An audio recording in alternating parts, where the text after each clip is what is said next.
Hi everyone, it's tea time with me, Nanci Adair, and Sandra Crathern from across the pond. Yay, welcome to Tea Time. And Sandra, what tea time topic have you got for our viewers today? Oh, my tea time topic today is responsibility.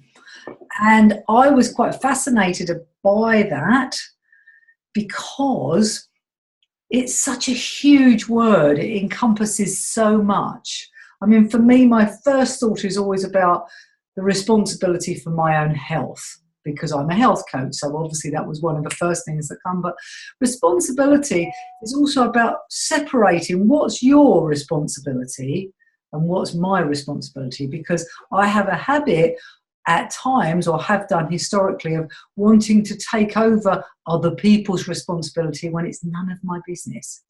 So I think the word responsibility is for me to be very careful about looking at what is up to me to look at to change, what is something I need to own, and what is it something that's important to me that is only to do with me. Because that's really the whole responsibility, is all about how I act, how I speak, how I behave, what goes on for me in the world and connecting with the world. So for me, particularly, it's about health, because I didn't used to be responsible for my health. I played the blame game a lot.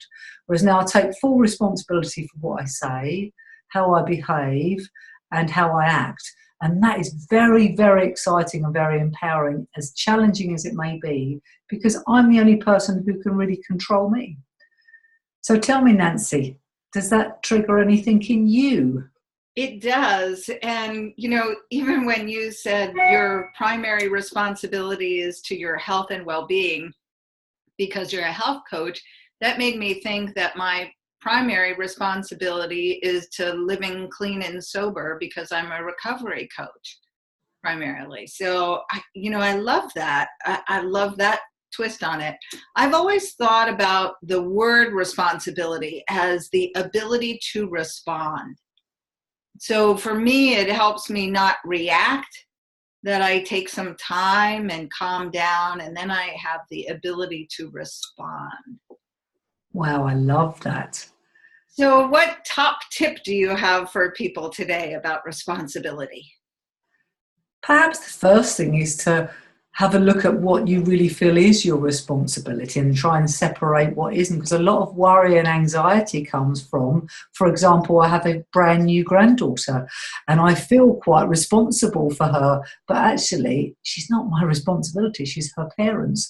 So I think there's having a little look at what am I really responsible for and what can I control. I love your about responding rather than reacting. That would be my first top tip, really, is to make sure you really look at what it is that you really are responsible for and what you're not responsible for. And once you've discovered that, I think it makes life a whole lot easier. And, within that, I think you also said that we can only change ourselves. So not only the top tip of figuring out what you are responsible for, and then just taking charge of that which you can change, because the rest of it is outside of not only your responsibility, but your ability, right? So we're, again, talking about the breaking down the word to response and ability. Tell the viewers, Sandra, a little bit more about your coaching and how they can be in touch with you. Okay, well, I'm also in a recovery, but I don't do recovery coaching. I am a health coach, so I'm a nurse by profession, specialising in health and well-being. I love, love, love, love to help people improve their health and well-being. I have a website, www.innervision.co.uk, and Innervision spelled INNAVISION, or people can email me direct at sandra@innervision.co.uk. How about you, Nanci? Well, my full name is Nanci Adair, and I do consider myself a recovery coach. I'm also an artist, and that's really important to me. So I love working with primarily artists in recovery. And so you can find me at nanciadair.com. Remember, I spell my name Nanci, Nanci, nanciadair.com. Until next time, thank you for joining us for tea. For joining us. Bye.